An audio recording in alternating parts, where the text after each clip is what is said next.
Fear is real. Perhaps you felt it rise up in you with questions like, will I disappoint my boss or my upline? Will I lose my job? Am I doing a good job? What if I make a mistake and I lose people's trust? What if people realize I don't know all the answers and think I'm afraid or a fraud? What if this isn't really my calling and I fail? What if I disappoint God? If you've asked yourself these questions, then congratulations, you're normal. Believe it or not, the presence of fear, even as a leader, in your workplace does not mean your workplace is unhealthy or that you or those leading you are somehow flawed. Fear is common to all mankind. The good news is, with these 10 insights to managing fear, you can overcome fear and help those you lead overcome it as well. So recognize the purpose of fear. I read an article recently that said, fear serves no purpose.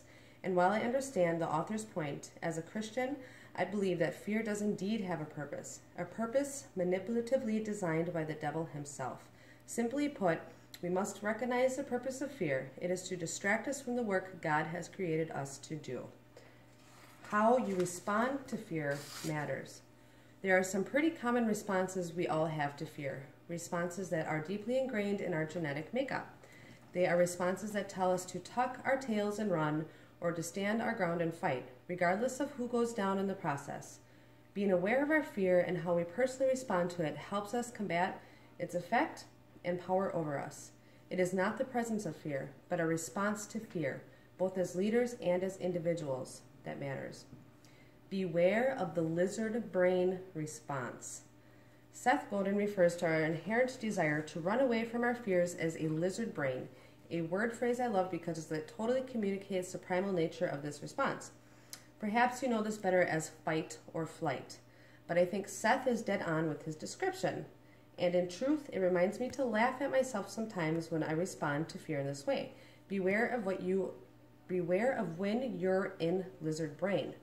So have you guys ever heard of lizard brain before? Never. You have? Okay. I never have. I haven't either. You have, Mom? Oh. So I'm going to play this little cartoon. So I'm going to stand over here. It explains.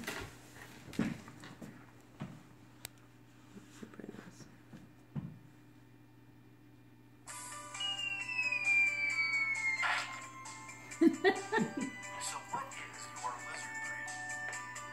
Your lizard brain is called the amygdala. It's that little part of your brain responsible for fear, anger, and negativity. It's the part that keeps you from succeeding. The amygdala is responsible for your fight or flight reflex. But it wants to control your entire life to keep you from trying anything risky or new. It's the part of you telling you that you need a plan B, that your new idea will get you fired or bankrupt you, or that starting your own business will ruin your life, that you should shut up, sit down, and do what you're told. The amygdala is the oldest part of the brain, and it's hardwired to take over when it senses danger, but that doesn't mean you can't beat it. The first step is to recognize the lizard brain tactics. Here are some ways the lizard brain can sabotage you. You'll often procrastinate or be overly critical of your work. You'll invent anxiety and sometimes obsess over details, and the lizard brain always makes excuses. Now that you know what to look for, how do you fight the lizard brain? Allow yourself to have bad ideas. Don't make a plan B just in case. Train yourself to do the exact opposite of the lizard brain. Embrace failure as a learning experience. And make no excuses. Ship on time, every time. If you change your perspective, it will become easier to fight and win those battles that have kept you stuck. And move on to making the world better with your ideas. And the lizard brain will keep pushing and creating amazing things. And you'll find there's less and less room for it. And that screaming resistance you used to hear will fade to a sad little whisper. So get out there and make a difference. And while you're at it, why not pick up a copy of Lynchpin?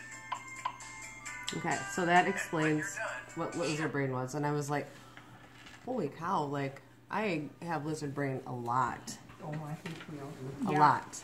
And what part of the lizard brain do you think that most people suffer with most? Procrastination. Procrastination.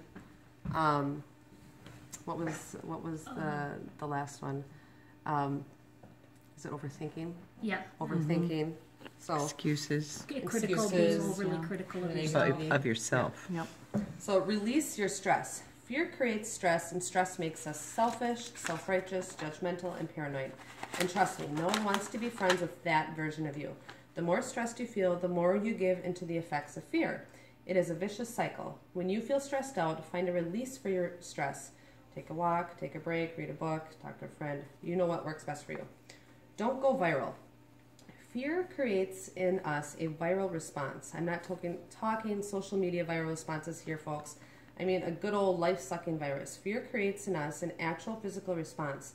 It begins with a knot in our stomachs, a heaviness in our chest, a weight on our shoulders, and spreads, well, like a virus, causing us to isolate ourselves, lest others notice we are worried, withdrawn, or worse yet, silently and passively angry. And there is a healthy approach to fear. As I said earlier, fear is real and it exists in the healthiest of environments. Understanding your response to fear is important, but it's equally important to approach fear in a healthy way. Ignoring it won't make it go away. Freaking out doesn't get you anywhere. Approaching fear with a healthy and godly mindset is not only possible, it is necessary. So acknowledge it. In his book, Practicing Greatness, author and renowned leader Reggie McNeil says, the single most important piece of information a leader possesses is self-awareness. Great leaders are self-aware. This is especially true when it comes to fear. Recognizing that your thoughts and questions are rooted in fear, it is so important to how you respond to those thoughts.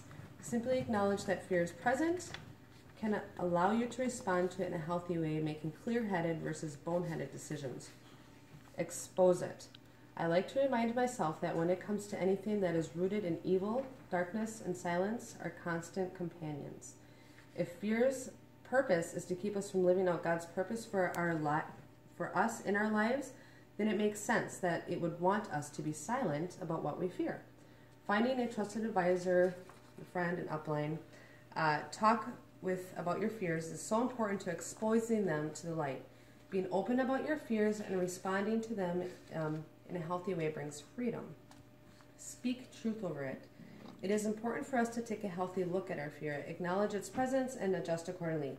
Reduce its power over by talking about what we fear, and then call what it is, a lie. The best way to overcome any tool of the enemy is to speak truth.